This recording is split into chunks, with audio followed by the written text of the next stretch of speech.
Let's return to This Week in America. Here's your host, Rick Bratton. Welcome back, everybody. This Week in America online, thisweekinamerica.us. Darlene Ewers is publishing her first collection of poetry in her book, Seasons and Senses. Poems written over the course of 25 years, life experiences, reflections on various aspects of nature. Many of her thoughts based on growing up on a family-owned dairy farm in Kansas with her two younger sisters. She also writes about how those events reaffirmed her Christian faith. Darlene attended St. John's College in Winfield, Kansas as a parish worker student, then assigned by the Board of Placements for the Lutheran Church Missouri Synod to Trinity Lutheran Church in Jackson, Mississippi, where she met her future husband, James. Her children's book, The Sea, was published in 2009, and Emotions was published in 2000 in America at the Millennium, the best poems and poets of the 21st century by the International Library of Poetry. Darlene Ewers, author of Seasons and Senses, with us on This Week in America. Darlene, a pleasure. Thank you for joining us on the program today. And thank you, Rick, for having me as your guest. I love having a chance to see the world through your eyes and enjoy the poetry that you've written. Let's talk about this collection of poetry, the first collection of poems that you decided to publish. Why did you decide to do this, and what went into coming up with the collection? Over a course of that number of years, I often was inspired just by inner thoughts and experiences of my past. And being a mother and a wife and a grandmother, life has become very rich in many experiences. And so I just decided to share them because I do have a very strong Christian faith in God's goodness and the beautiful world He's created. Well, talk about the influence of that. And I mentioned, growing up on the farm in Kansas. That and then the religious faith that you had at the time and still do to this day, that really shaped who you are, didn't it? Yes, it did, sir. Life on a farm can be very difficult, but as a child, you don't realize how hard the work is. You enjoy the outdoors and all of the creatures and the plants and the experiences, but I guess I kind of came in to the 50s and the 60s with an old upbringing where the parents were strict and we were required to help as best we could as young children. The gardening, the canning, helping take care of the animals, and then, of course, taking care of each other. I had two sisters, so we were very, very close. And the difficulty of life on the farm was definitely an influence to me as I grew older because I could look back and reflect on life as a child, but how hard work influenced my adult attitude towards providing for my own family and being a good mother and a good wife. And that bond that you have with the younger sisters, that really comes through in the book, doesn't it? They're there and pictures, and I'm sure I'm looking at pictures of you and your younger sisters at the time in the book. Yes, sir. Yes, Gloria and Joyce are my best friends in life. We grew up together, as I said, and when you live on a farm, the neighbors aren't exactly next door. There are miles between, yes, and many fields. So we basically raised each other, I guess you could say. Well, you've been doing this, I mentioned, for over 25 years. The collection is based on a number of thoughts over the course of 25 years. Talk about where this fascination with poetry began. And did you keep a journal during this period?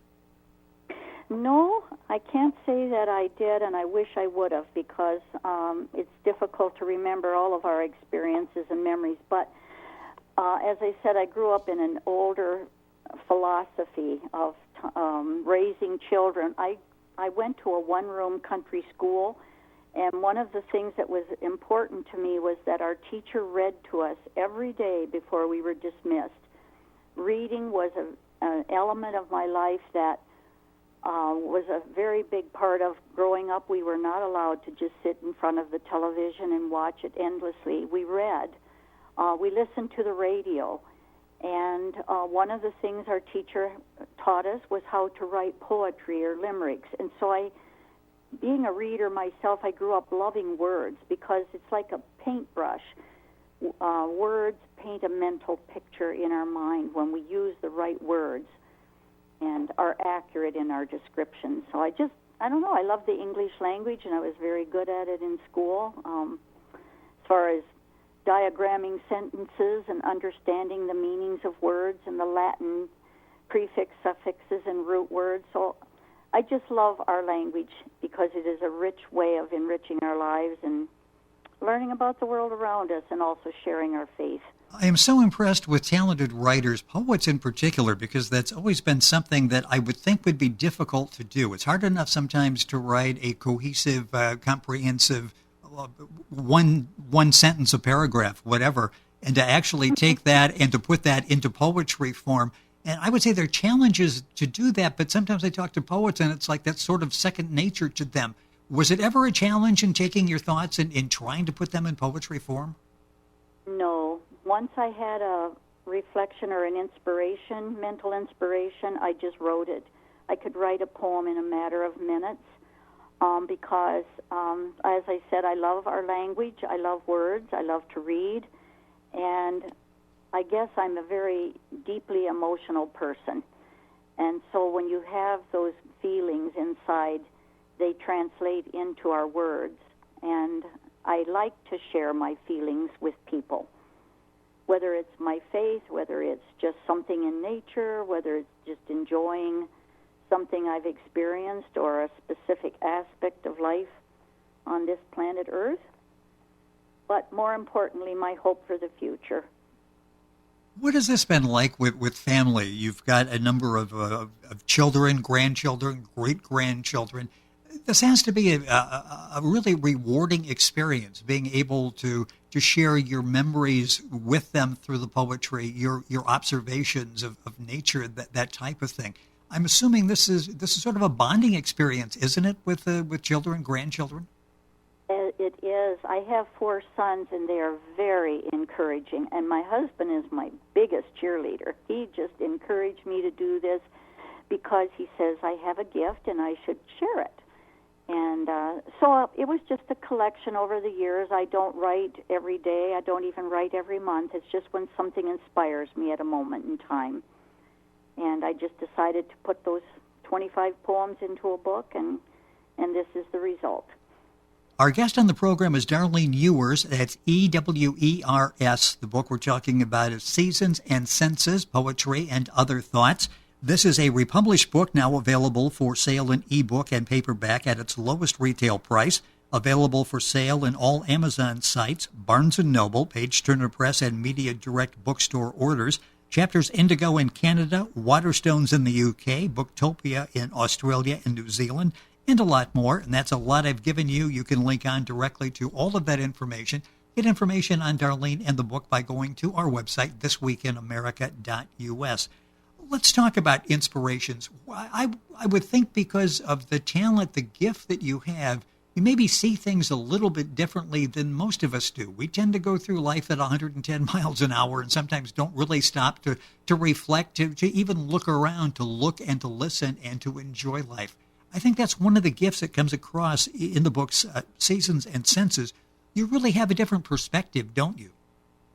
Yes, I do. You're able to see things that maybe we don't see and to experience things that we don't see. The book is broken down by seasons, and let's talk about that aspect of that. Let's start with the spring season, which is probably my favorite time of the year. And you've got an interesting poem in there that touches on that, A Brand New Day. Talk about spring, the meaning that has for you and in that particular poem.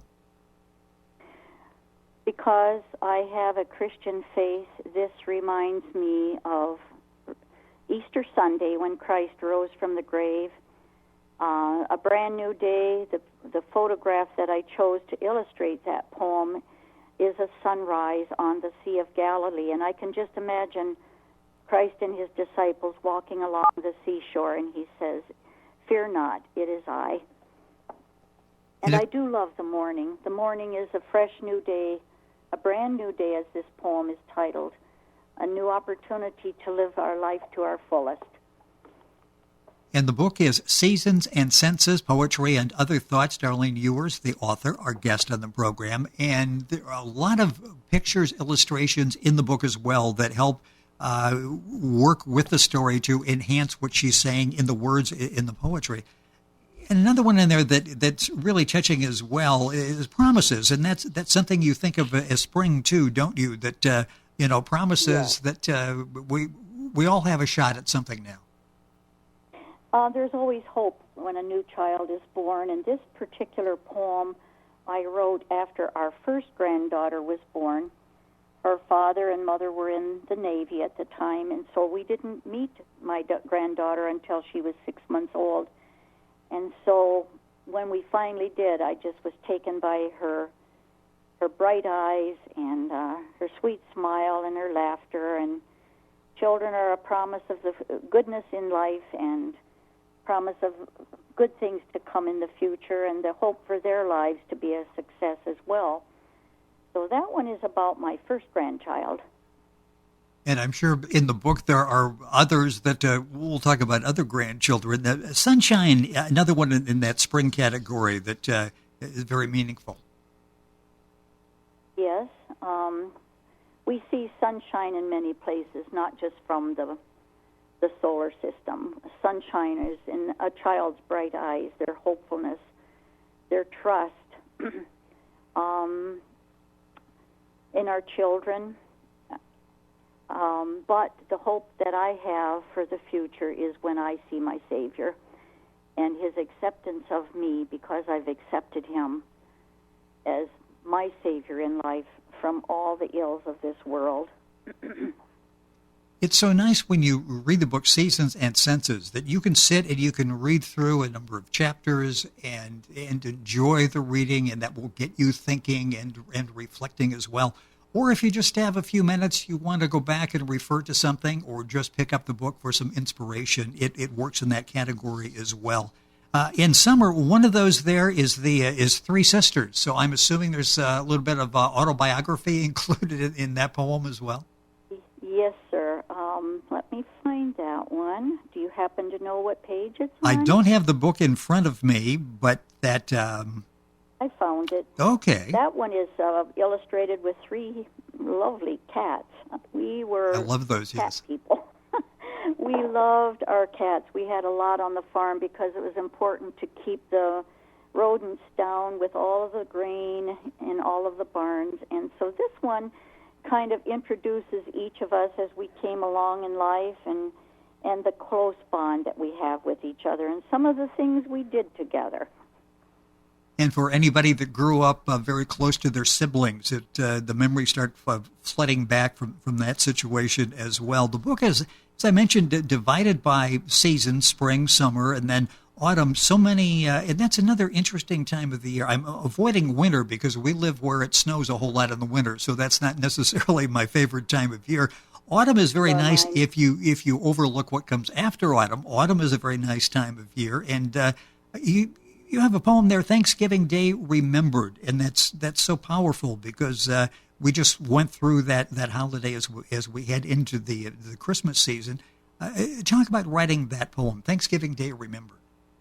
Well, recalling that I have 4 boys and 7 grandchildren now, one of my favorite times is all of us being together, preparing to share a meal, and just, I don't know, the warmth, the laughter, the camaraderie, the jokes, teasing, smelling all of the great food, cooking. And my boys and my husband love my cooking anyway, so they love coming home and to Mom's cooking, her pies, turkey. Oh, yes, yes. Bread, all very nostalgic. I'm ready for dinner. I just had that meal a couple of weeks ago, but I don't think I want to wait another 49 or 50 weeks. That sounds so inviting. The book is Seasons and Senses, Poetry and Other Thoughts. Darlene Ewers, our guest on This Week in America. Information on Darlene and the book, of course, at our website, thisweekinamerica.us. Getting to winter, you've got some really touching poems in there on the holiday season and the meaning of the holiday season. Happy Birthday, Jesus is one, and you read that, and suddenly you remember again, okay, it's not necessarily about going out in buying something and gifting and receiving. It's much deeper than that, isn't it? Yes, sir, it is. It's the reason for Christmas and the name for the season. Christ is in that word, Christmas. And too many people want to call it Xmas or Happy Holiday. But we have to remember we wouldn't celebrate Christmas except for Christ's birth in Bethlehem over 2,000 years ago. He's my Savior, He's my Lord, my King. And the picture I chose for that illustration is a famous painting. So that particular poem I used in one of my Christmas letters several years ago. And that, I'm sure, was very meaningful to the recipients. And again, with the illustrations, with the pictures, it just sort of amplifies the message that you're talking about in the poetry. And I'll read one more here. This is interesting, and you mentioned the food. Grandma's sugar cookies. We can all sort of relate to that. We all had that grandmother or somebody that really did a nice job, just knocked it out of the park with one of the recipes. And that brings back, at least for me, and I'm sure other people, so many memories in reading a poem like that. Yes, that is written about my maternal grandmother's recipe. It's one that's been handed down from her to my mother to me and my sisters and now my granddaughters. And it's our favorite sugar cookie recipe. And the key ingredient is cream of tartar. It makes the cookie crisp and not soft like many, many sugar cookies are. These cookies are very unique. They have a unique flavor with the spices. And the picture in this book is of me in front of a collection of cookies that I had just baked, and they went to one of my sons who was serving our country in the military in Iraq at the time. So that was a poignant memory for me to include. Well, that's and interesting. He said they didn't last 5 minutes. I can imagine.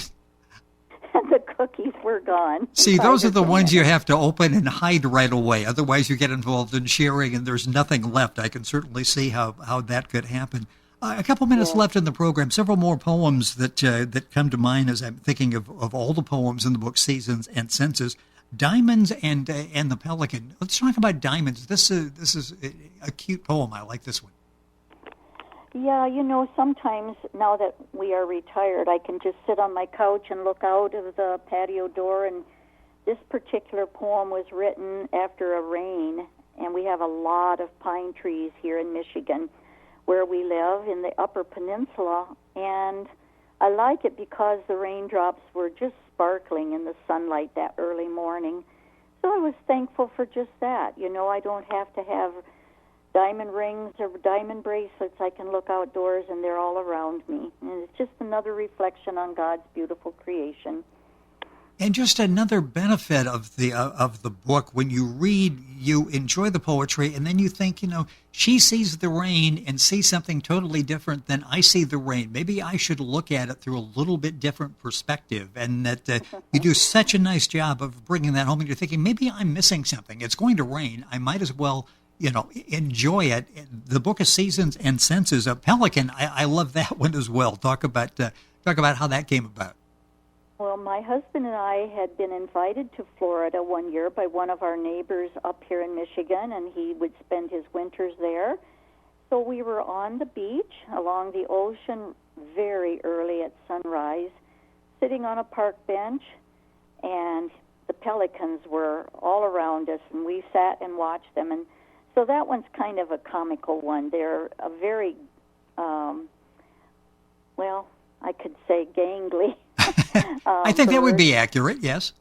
Not graceful by any means, but just the pure act of flight into the sky, and how graceful they are when they land on water.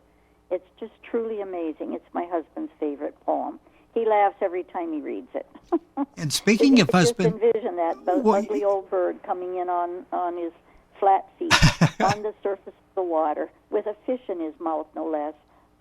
I can envision that as well in reading the poem. And you mentioned your husband, James' dedication in the book, a golden wedding anniversary this year. Congratulations on that.